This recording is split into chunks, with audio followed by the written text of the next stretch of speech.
কাশ্মীরি এবং আমরা একই জাতশত্রুর মুখোমুখি। কাশ্মীর এবং আমাদের শত্রু এক, আমাদের প্রধান শত্রু ভারত।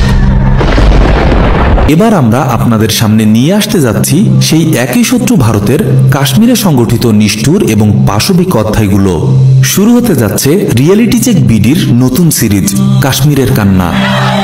বরাবরের মতোই এই সিরিজে আমরা এমন কিছু দেখাতে যাচ্ছি যা দালাল মিডিয়া আপনাদের দেখাবে না। তাদের সেই মেরুদণ্ডই নেই। কাশ্মীর অন্য দেশের সমস্যা নয়, কাশ্মীরের সমস্যা আমাদেরও সমস্যা। কারণ কাশ্মীরের শত্রুই আমাদের শত্রু, আমাদের শত্রুই কাশ্মীরের শত্রু, এক এবং অভিন্ন শত্রু। আগ্রাসী ভারত। ইতিমধ্যে আপনারা অনুমান করতে পেরেছেন আমাদের চ্যানেলের কন্টেন্টগুলির রিচ কমিয়ে দেয়া হয়েছে। এমন অবস্থায় আমরা চাই আপনারাও এগিয়ে আসুন। এই প্রতিরোধ আমাদের একার নয়, বরং সবার। আমরা আমাদের সাধ্যের পুরোটুকু দেওয়ার চেষ্টা করেছি। আপনারা করছেন তো? আমাদের চ্যানেলটি সাবস্ক্রাইব করুন, আরও অন্যদের করতে উৎসাহিত করুন। বেল আইকন প্রেস করে নিন নোটিফিকেশন পাওয়ার জন্য। শীঘ্রই দেখা হবে ইনশাআল্লাহ আগামী পর্বে।